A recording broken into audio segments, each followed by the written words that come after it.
묵상 기도하시겠습니다.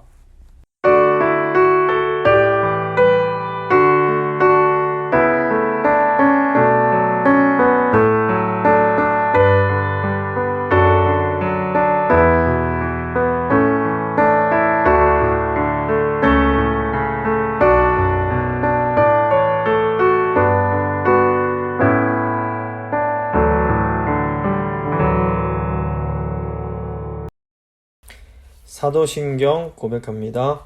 나는 전능하신 아버지 하나님, 천지의 창조주를 믿습니다.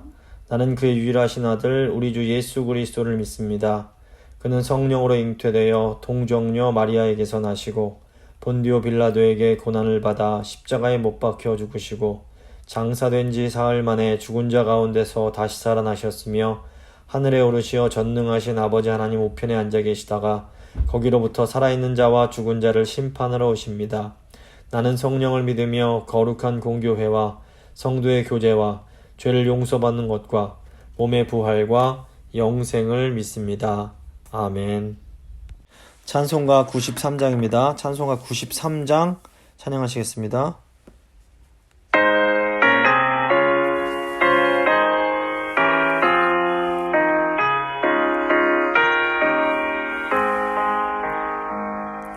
예수는 너의 힘이요 내 생명 되시니 구주 예수 떠나서면 죄 중에 빠지니 눈물이 앞을 가리고 내 맘에 근심 쌓일 때 위로하고 힘주시니 주 예수. 예수는 너의 힘이요 내 친구 되시니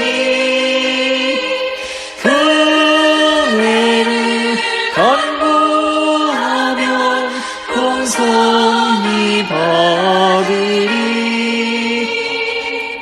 햇빛과 비를 주시니 추수할 곡식 많도다. 귀한 열매 주시니 주 예수. 예수는 나의 힘이요 내 기쁨 되시니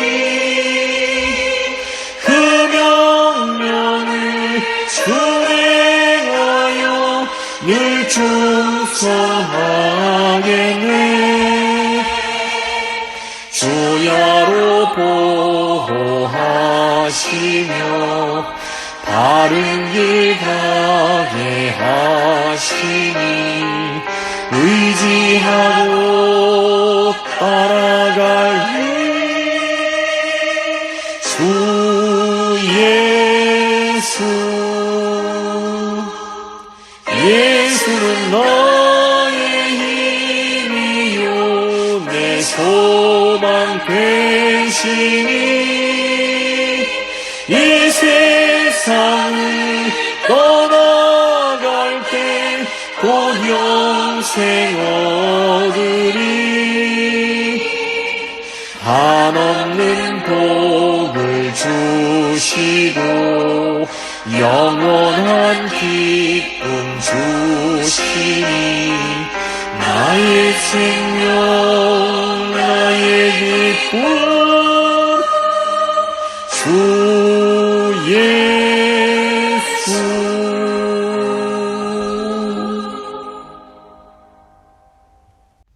기도하십니다.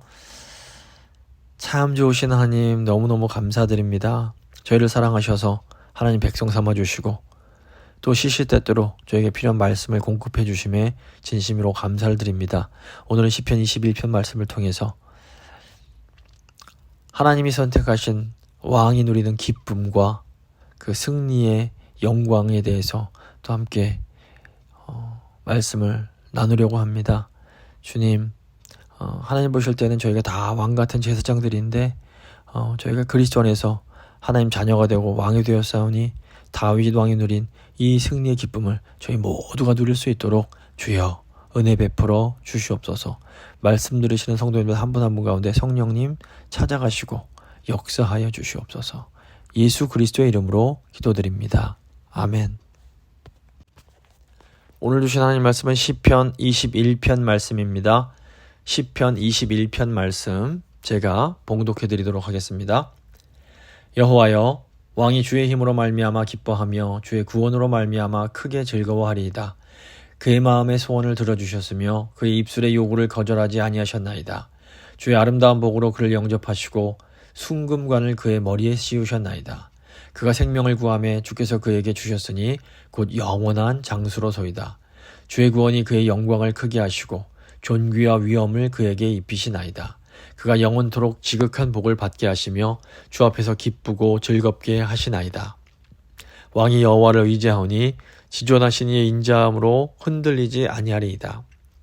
왕의 손이 왕의 모든 원수들을 찾아내며 왕의 오른손이 왕을 미워하는 자들을 찾아내리로다.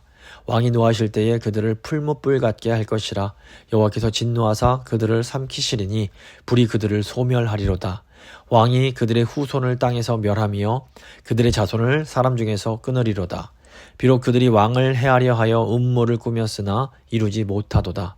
왕이 그들로 돌아서게 하며 그들의 얼굴을 향하여 활시위를 당기리로다. 여호와여, 주의 능력으로 높임을 받으소서. 우리가 주의 권능을 노래하고 찬송하게 하소서. 아멘. 오늘은 시편 21편 말씀 함께 나누고 기도하도록 하겠습니다. 시편 21편은 시편 20편과 마찬가지로 시의 형식의 제왕시로 되어 있습니다. 이 시에서 다윗은 하나님께서 자신의 기도를 들어주심으로 승리를 주신 것에 대해서 감사하며 찬양합니다. 그런데 이제 궁극적으로는 이 만왕의 왕이신 메시아가 거두시게 될 완전한 승리를 예언하는 시라고도 볼 수 있습니다. 저희가 이제 자동차, 선박, 비행기 같은 것에서 제일 중요한 부분이 뭐냐? 이러면 이제 엔진인 걸 알 수 있습니다. 이제 한 나라를 운영함에 있어서는 이 정치가 이 엔진과 같습니다. 정치가 안정되고 힘이 있으면 이 경제나 외교는 이제 따라오게 되어 있습니다. 근데 이제 한국의 경우에는 좀 독특한 것이 정치가 안정되지 못할 때가 참 많은데 이 하나님의 은혜로 한국이 많은 면에서 이렇게 눈부신 성장을 이뤘습니다. 이 어떻게 이게 가능한가 보면 뒤에서 열심히 기도하는 이 교회가 있었기 때문입니다. 그래서 한국이 발전한 이 시기를 보면 교회가 이렇게 함께 발전을 했는데 그래서 이제 앞으로도 더 기도를 많이 해야 할 것 같습니다. 이 정치 지도자가 바른 목표를 가지고 국민을 격려하면 어려움이 있어도 그것을 잘 극복할 수 있습니다. 예를 들어서 2차 대전 당시에 굉장히 이 영국과 독일이 싸울 때 영국의 상황이 어려운데도 처칠 수상이 딱 중심을 잡고 이 역할을 잘해서 그 어려움을 극복해낸 것을 저희가 보게 됩니다. 다윗 왕 시대에도 이스라엘 백성들이 바로 이 경험을 했습니다. 그때도 굉장히 여러 가지 어려움이 많았습니다. 하지만 다윗 왕이 믿음의 큰 확신을 가지고 나라를 이끌어갈 때에 어려운 문제들이 잘 극복이 되었습니다. 주위의 악한 왕들이 이스라엘을 공격할 때에도 다윗 왕이 믿음으로 나가니까 큰 승리를 경험합니다. 이때 이스라엘 백성들이 의로운 리더십, 하나님께 순종하는 리더십이 얼마나 힘이 있고 아름다운지를 깨닫게 되는 겁니다. 이때 이스라엘 백성들이 했던 것이 무엇이냐면 승리를 주신 하나님께 감사했습니다. 그리고 하나님 말씀에 신실하게 순종하는 왕이 얼마나 소중한지를 깨닫게 되는 겁니다. 그래서 이 왕이 계속적으로 하나님 앞에 이렇게 사용되기를 바라는 마음으로 왕을 축복합니다. 우리의 왕이신 예수님의 그 의로운 리더십과 그 온전하신 순종으로 인해서 우리가 지금 엄청난 유익을 누리고 있습니다. 나아가 오늘날에도 그 주의종 다윗과 예수님처럼 온전하게 순종을 하면서 하나님의 뜻을 이룰 때 우리가 이제 두 가지를 감사할 수가 있게 됩니다. 첫째로는 하나님께 순종하는 종을 이렇게 귀하게 사용해 주시는 하나님께 감사를 하게 됩니다. 둘째로는 하나님의 뜻에 순종해서 그런 귀한 일을 감당하는 그 주의 종에게도 감사를 할 수 있게 되는 겁니다. 그래서 하나님은 하나님 말씀에 순종하는 그 사람을 존귀하게 하시고 오랫동안 이렇게 사역하게 하십니다.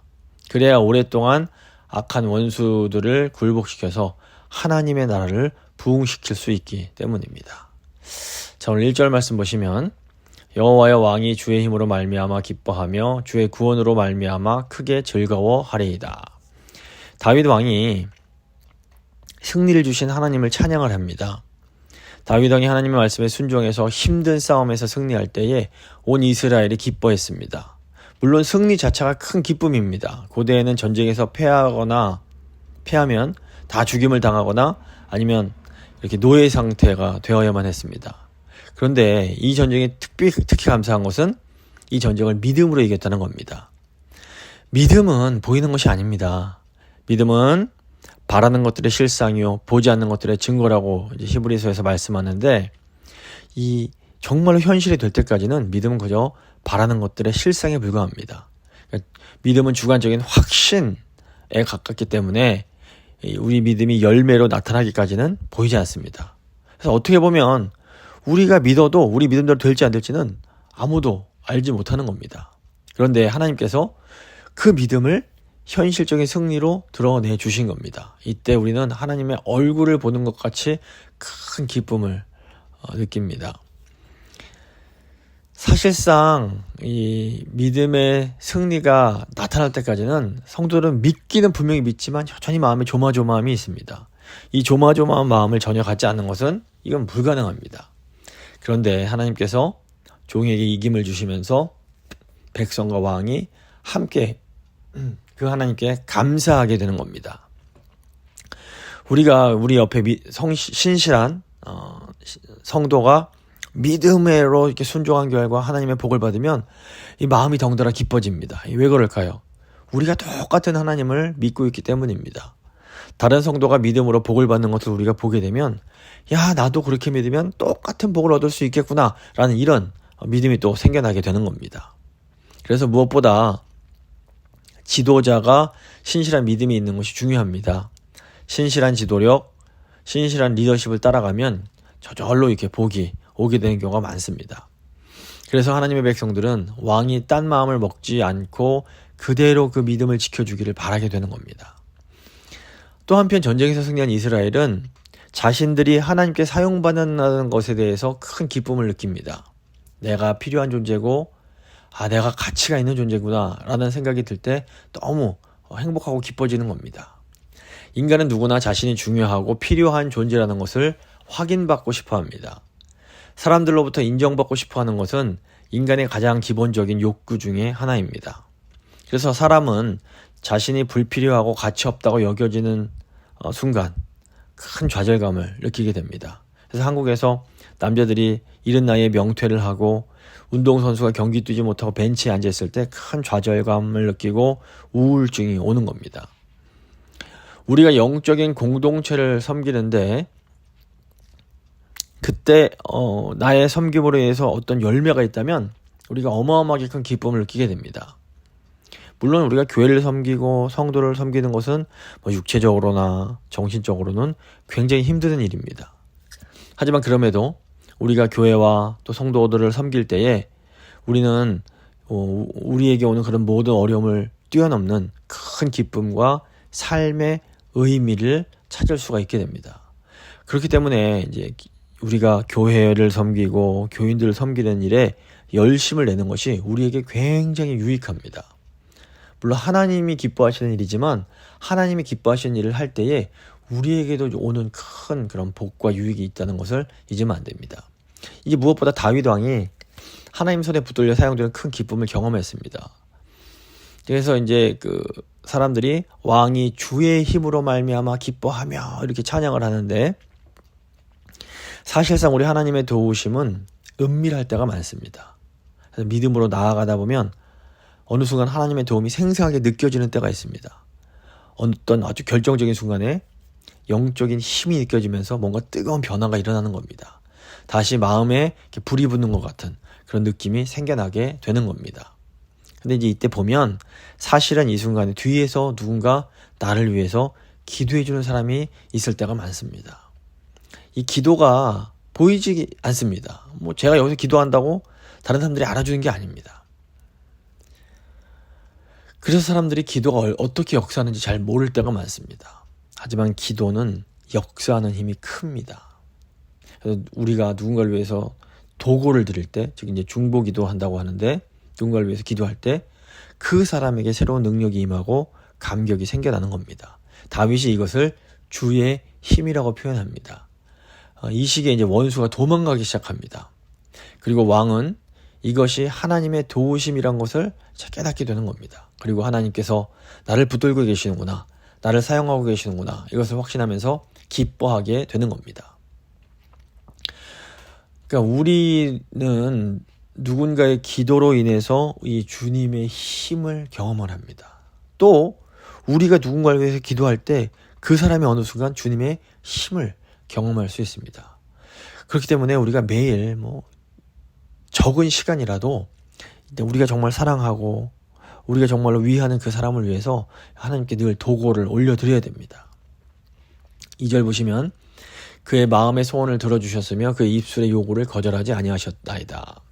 이것은 하나님이 이제 복을 주시는 방법에 대한 말씀이라고 보여집니다. 하나님께서 우리에게 복을 주실 때 하나님은 기도의 응답으로 주시기 원합니다. 이게 왜 그럴까요? 오직 기도를 통해서만 우리는 하나님과 가까워질 수 있기 때문에 그렇습니다. 그러니까 우리가 구하지 않았는데 하나님이 복 주시면 우리는 내가 잘한 줄 알고 잘 감사하지 않게 됩니다. 그러니까 교회 처음 다닌 아무것도 모르는 초신자의 경우에는 기도를 하지 않아도 하나님이 원하는 것을 막 주시는 경우가 많습니다. 그래야 와 신기하다, 예수 믿으니까 좋네 하면서 교회를 계속 오게 되는 겁니다. 그런데 신앙의 연륜이 쌓이면 쌓일수록 기도하지 않은 것은 거의 절대 주지 않으십니다. 이게 왜 그러냐 하면 우리로 하여금 더 많이 기도하게 하시기 위함입니다. 그래서 하나님께서 우리에게 큰 복을 주시고자 할 때는 처음에는 굉장히 막막한 상황에 들어가게 하십니다. 일시적으로는 너무 소중한 것을 빼앗아 가시는 경우도 많습니다. 근데 그 다음에 하나님의 소망을 우리 마음에 심어주시는 겁니다. 세상의 소망이 사라질 때 우리 주위에서는 우리를 이제 핀잔하고 비난도 하고 욕합니다. 너 예수 잘 믿는다고 그러더니 그게 꼴이 뭐냐 이런 소리를 듣게 되는 겁니다. 하지만 이것이 하나님이 우리를 정결하게 하시는 과정입니다. 우리가 하나님께 드리는 간구를 수돗물이라고 한다면 하나님께서 이제 우리의 간구를 정수기에 넣으시는 겁니다. 그래서 우리 간구를 하나님 보시기에 깨끗한, 하나님께서 드실 수 있는 깨끗한 정수된 물로 만드시는 겁니다. 그래서 하나님은 어려움을 통해서 이 세상의 때, 세상의 사고방식이 깨끗이 빠지게 하시고 하나님이 기뻐하시는 소망을 주십니다. 하나님의 소망은 인간적으로 볼 때는 실현 불가능해 보이는 게 많습니다. 하나님은 절대로 쉽게 이룰 수 있는 것을 소망으로 주시지 않습니다. 가령 하나님은 몸무게를 몇 킬로 빼야겠다 이런 소망 주지 않으십니다. 이런 소망은 내가 열심히 결심하고 실행하면 얼마든지 이룰 수 있는 소망이기 때문입니다. 이 하나님이 주시는 소망은 어떻게 보면 내가 손해봐야 되고 내가 희생해야 되고 내가 이렇게 하면 너무 망하는 그런 방향으로 가는 것이 많습니다. 그러니까 하나님이 주시는 소망은 내 눈으로 보기에는 도저히 말도 안 되는 게 너무 많은 겁니다. 그런데 하나님이 이상하게 자꾸 그쪽 방향으로 밀어 넣으시는 겁니다. 하나님이 자꾸 그런 방향으로 밀어 넣으시고 그런 쪽으로 마음의 소망을 주시면 우리는 이게 뭐야 하면서 어떻게 됩니까? 더 간절히 아버지께 부르짖으면서 기도를 하게 되는 겁니다. 구약의 예레미야 선지자의 경우에도 이제 이런 하나님이 이상한 소망을 주십니다. 하나님께서 예레미야에게 고국인 유다가 바벨론에 멸망할 거라고 선포하라는 소망을 주십니다. 이것은 예레미야가 매국노가 되라는 그런 소망이었습니다. 하나님이 계속 이런 상황으로 밀어넣으시니까 나중에는 예레미야가 자기 생일마저도 저주할 정도가 됩니다. 왜 어머니가 나를 낙태시키지 않으셨나? 이런 탄식을 하면서 하나님이 나를 속이신 거다. 이렇게까지 말을 합니다. 이렇게 상황이 너무너무 어려우니까 예레미야가 부르짖으면서 기도할 수밖에 없게 됩니다. 그런데 결국에는 구원의 손길이 나타나고 생각지도 못한 최고의 결과가 나오게 되는 겁니다. 그러니까 하나님께서는 이런 식으로 우리를 기도시키시고 우리를 통해서 구원의 역사를 드러내십니다. 하나님은 우리에게 복 주시기 전에 우리가 기도할 수밖에 없는 그런 상황으로 몰고 가십니다. 그래서 기도를 꼭 해야만 할 것 같을 때, 또 마음속에 기도가 하고 싶어질 때는 미루지 말고 무조건 어디서든지 기도를 해야 됩니다. 사실은 기도하고 싶은 마음이 드는 것, 이거 자체가 복입니다. 하나님이 우리에게 이제 준비하신 복을 주시는 과정이기 때문에 그렇습니다. 이렇게 하나님께서 우리를 몰아서 기도해야 되는 상황으로 들어가게 하시고 나서는 하나님이 뭐라고 그러십니까? 잘했다 칭찬하십니다. 그러면서 우리 믿음에 복을 더 부어주시는 겁니다. 하나님이 몰아두시고는 잘했다고 칭찬해 주시는 거, 이게 하나님의 방법입니다. 3절 보시면 주의 아름다운 복으로 그를 영접하시고 순금관을 그의 머리에 씌우셨나이다. 다윗은 주님이 주신 아름다운 복에 대해서 고백을 합니다. 그러니까 다윗이 하나님 말씀에 순종해서 나라를 통치할 때 하나님이 여러 가지 복을 주십니다. 첫째로 다윗은 존귀케 되는 복을 받습니다. 순금관을 머리에 쓴다라는 것은 이 존귀해짐을 의미합니다. 그러니까 말씀에 순종하는 지도자에게는 반드시 승리의 결과가 나타납니다. 이것을 통해서 그 누구도 능력을 부인하지 못하게 하십니다. 세상도 이 능력에는 아주 민감하게 반응을 합니다. 이 세상의 특징이 뭔가 하면 눈에 보이는 결과에 관심이 많은 겁니다. 그래서 하나님이 순종하는 자를 통해서 하늘의 능력, 이 천국의 능력을 보이실 때 세상 사람들이 아주 큰 관심을 보입니다. 창세기 14장 보시면 아브라함이 이제 그 조카 롯을 구하는 과정에서 그돌라오멜의 연합군을 물리칩니다. 어디서 굴러 들어온 저기 시골 뜨내기 목자가 소돔 들판의 그 5 왕도 감당하지 못했던 그 강한 적을 격파해버린 겁니다. 그러니까 어떻게 됩니까? 소돔 왕이 먼 곳 사회 골짜기까지 와서 아브라함을 영접을 하는 겁니다. 그러니까 하나님께서 이렇게 눈에 보이는 결과가 나타나게 하시면 사람들이 믿음을 인정합니다. 이렇게 믿음의 종을 크고 존귀케 하시면 아름다운 소문이 퍼지면서 함부로 입을 놀려서 비난하는 것이 사라지게 만드십니다. 4절을 보시면 그가 생명을 구하매 주께서 그에게 주셨으니 곧 영원한 장수로소이다. 둘째로 다윗이 순종할 때에 하나님께서 다윗에게 오랜 지위와 복을 유지하게 하십니다. 아무리 믿음이 귀해도 너무 빨리 사라지거나 너무 그 사람이 일찍 죽으면 그 복의 혜택을 다른 사람들이 받을 수가 없게 됩니다. 하나님의 귀한 복을 받은 종들이 오래 그 자리를 유지할 때 공동체가 부흥이 되고 그 복을 함께 누릴 수가 있게 됩니다. 그래서 사람들이 다윗이 생명을 구한다고 되어 있는데 성경에 나오는 생명은 단순히 그냥 육체적 생명만 오래 끄는 그런 장수가 아닙니다.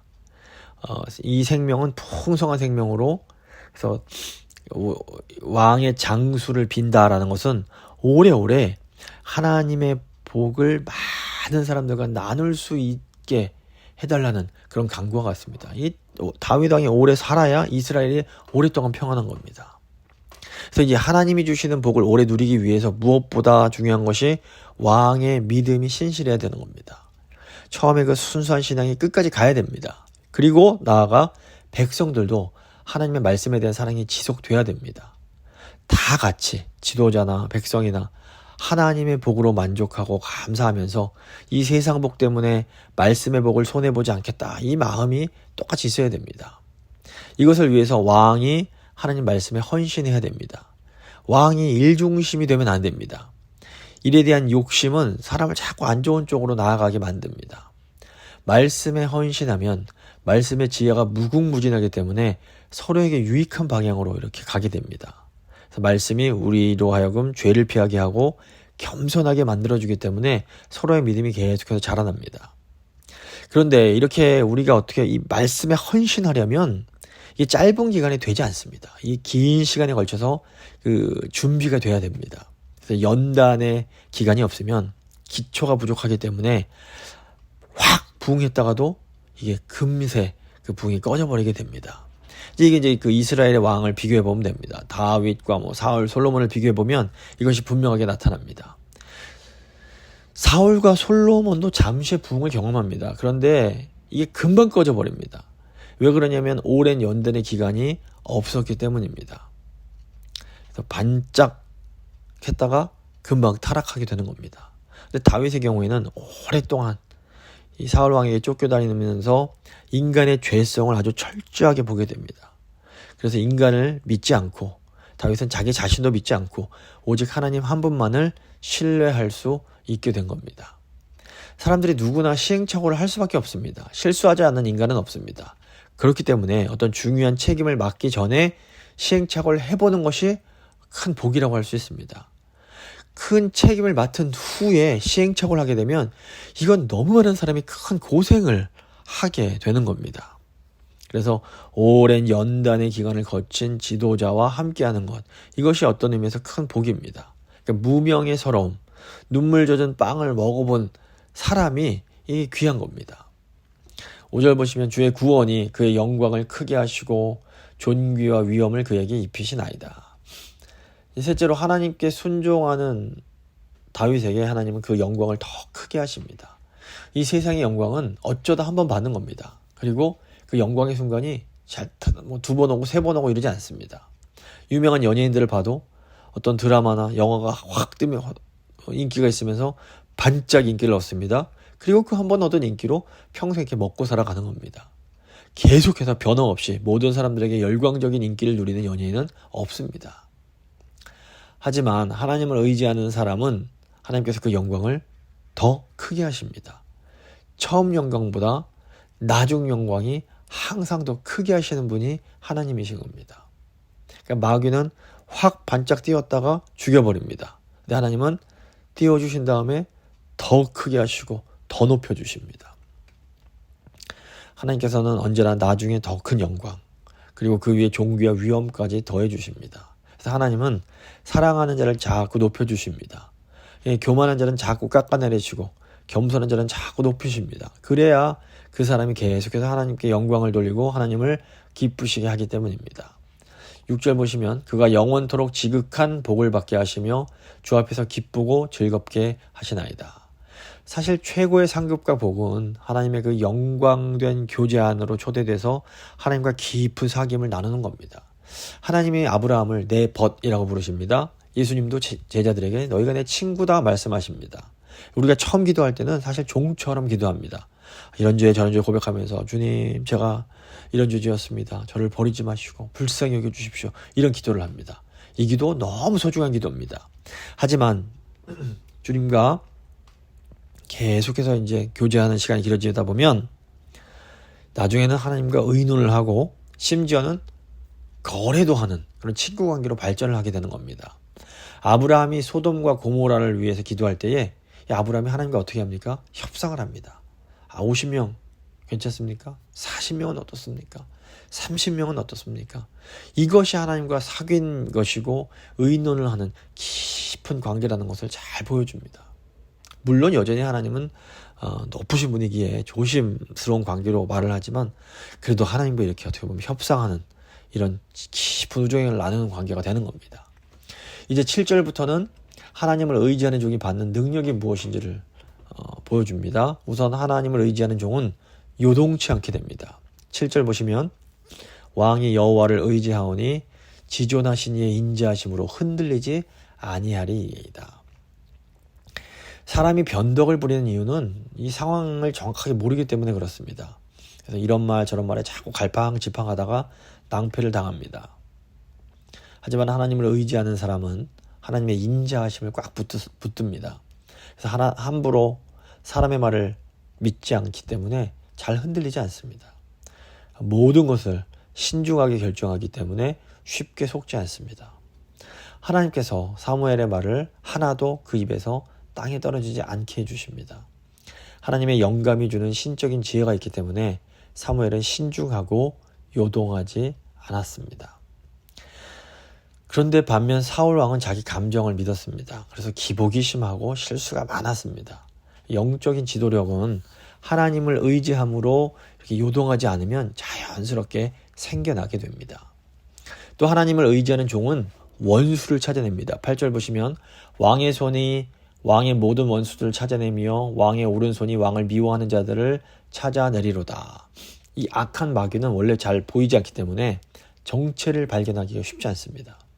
하지만 하나님께서는 주를 의지하는 자로 하여금 원수를 찾아내게 하십니다. 마귀가 조종하는 악한 사람이 아무리 정체를 감추려고 해도 한두 번 정도는 정체를 드러내게 됩니다. 그래서 그들의 어떤 세속적이고 마귀가 주는 가치관이 의외의 상황에서 나타나는 겁니다. 복음서 보시면 예수님의 다른 제자들은 다 갈릴리 출신이었는데 가룟 유다는 예루살렘 그 지역 출신이었습니다. 그래서 가룟 유다는 교양이 있고 좀 점잖은 사람이었던 것으로 보입니다.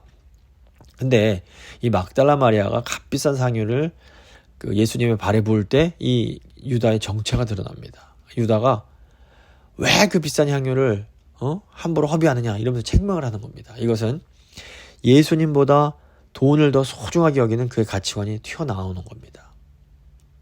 그래서 사도 바울이 고린도후서 2장 12절에서 우리가 마귀의 계책을 알지 못하는 바가 아니다 이런 말을 합니다. 마귀는 사람을 충동질하고 이간질을 합니다. 그러면서도 절대로 자기가 마귀라고 드러내지 않습니다. 마귀는 언제나 광명한 천사로 가장을 해서 우리를 위해주는 척을 합니다. 하지만 이 마귀에게 속게 되면 우리가 소중하게 여기는 모든 것을 다 잃어버리게 됩니다. 그래서 하나님을 의지하는 종은 이 마귀의 세력을 소멸시킵니다. 9절부터 10절 보시면 왕이 노하실 때에 그들을 풀무불 같게 할 것이라 여호와께서 진노하사 그들을 삼키시리니 불이 그들을 소멸하리로다. 왕이 그들의 후손을 땅에서 멸하며 그들의 자손을 사람 중에서 끊으리로다. 풀무는 뜨거운 용광로입니다. 여기에 찌꺼기 같은 것들을 넣으면 아주 흔적도 없이 다 타버립니다. 하나님께서는 결정적인 순간에 이 사단의 세력을 소멸하게 하십니다. 그때는 정말 사정 보지 말고 죄의 세력을 몰아내야 됩니다. 이때 마음이 약해서 죄의 세력을 남겨두면 이 죄악의 독버섯이 다시 쫙 퍼지게 됩니다. 여기서 이제 소멸한다는 것은 죄의 세력을 완전히 뿌리 뽑는 것을 의미합니다. 그래서 말씀으로 준비가 되면 어느 시기에 종에게 적당한 직책을 주시고 죄의 세력을 뿌리 뽑게 하십니다. 그때는 주어진 권한의 범위 안에서 모든 방법을 동원해서 이 죄의 뿌리를 뽑아야 됩니다. 11절에서 13절 보시면 비록 그들이 왕을 해하려 하여 음모를 꾸몄으나 이루지 못하도다. 왕이 그들로 돌아서게 하며 그들의 얼굴을 향하여 활시위를 당기리로다. 여호와여 주의 능력으로 높임을 받으소서. 우리가 주의 권능을 노래하고 찬송하게 하소서. 말씀이 왕성해지면 마귀의 계교가 막히는 현상이 나타납니다. 말씀의 사람들이 너무 강해지기 때문에 그 틈을 이제 마귀가 잘 타고 들어오지 못하는 겁니다. 이때는 의로우신 왕이 악한 자의 얼굴에 대놓고 활시위를 당기시기 때문에 악한 자가 못된 짓을 할 기회가 없게 됩니다. 그렇기 때문에 우리가 주님을 의지하는 것이 너무너무 중요합니다. 주님을 의지함으로 우리를 통해서 하나님이 능력을 드러내십니다. 어떤 악도 상대하지 못하는 하나님의 그 엄청난 능력이 바로 우리를 통해서 나타나게 되는 겁니다. 이것이 이제 우리가 믿음이 중요한 이유라고 할 수 있습니다. 말씀을 좀 마무리 져보도록 하겠습니다. 시편 21편은 다윗이 하나님께서 자신의 기도를 들으시고 승리를 주신 것에 대한 감사하며 찬양하는 그런 시입니다. 근데 궁극적으로는 이 시는 우리에게 오셔서 왕으로서 완전한 순종을 통해 죄와 사망의 그런 세력을 무찌르고 승리하신 우리 예수 그리스도를 예표하는, 미리 내다보는 그런 시이기도 합니다. 그래서 그리스도 안에 있는 성도들은 성령님의 도우심으로 이 하나님 말씀에 순종할 때에 이 다윗이 누렸던, 그리고 예수님께서 우리에게 누리신, 예수께서 이룩하신 이 승리의 기쁨을 누릴 수가 있게 됩니다. 그래서 우리가 늘 믿음으로 하나님 말씀에 순종하며 또 간절히 기도함으로 하나님께서 주시는 우리 복과 승리를 경험할 수 있어야 됩니다. 이것을 위해서 제가 한번 잠시 기도하도록 하겠습니다.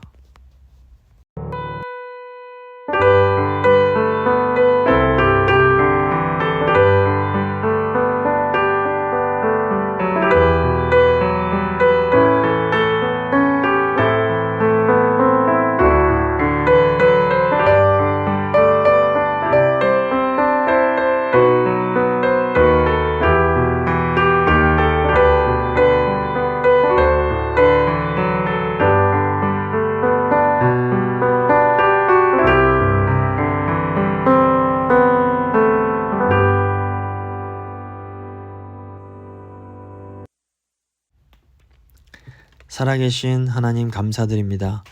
오늘 말씀을 통해서 우리 왕이신 예수님께서 우리를 위해서 이 땅에 오시고 또 완전히 순종하심으로 죄와 사망의 그리고 마귀의 권세를 무찌르시고 완전한 승리를 이루셨음을 저희가 바라보며 감사드립니다.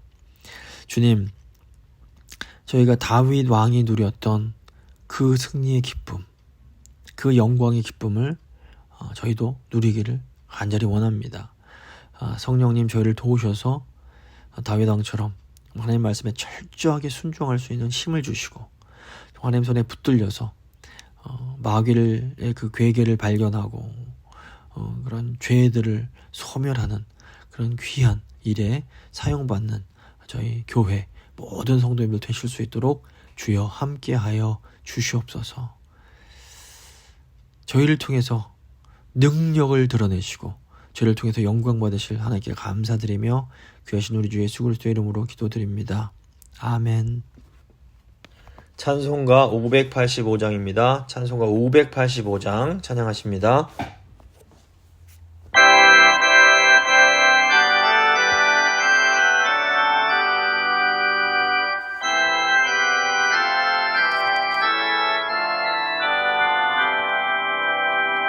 내 주는 강한 성이요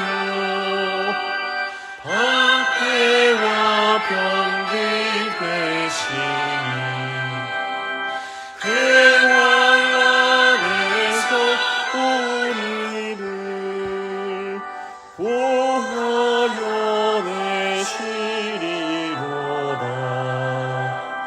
옛 원수 마귀는 이때도 힘을 써 노력과 권세로 무기를 삼으니 전하에 누가 당하랴.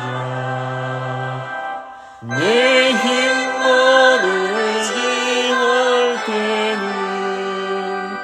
패할 수밖에 없도다. 힘 있는 장수 나와서 날 대신하여 싸우네. 이 장수 누군가? 주 예수 그리스도 만군의 주로다. 당할 자 누구랴? 반드시 이기리로다. 이 땅의 마귀들 불어 우리를 삼키려 하나. 겁내지 말고 섰더라. 진리로 이기리로다. 친척과 재물과 명예와 생명을 다 빼앗긴데도 진리는 살아서 그 나라 영원하리라.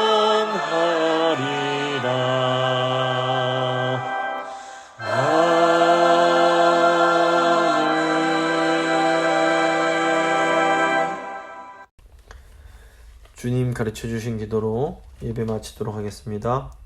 하늘에 계신 우리 아버지, 아버지의 이름을 거룩하게 하시며 아버지의 나라가 오게 하시며 아버지의 뜻이 하늘에서와 같이 땅에서도 이루어지게 하소서.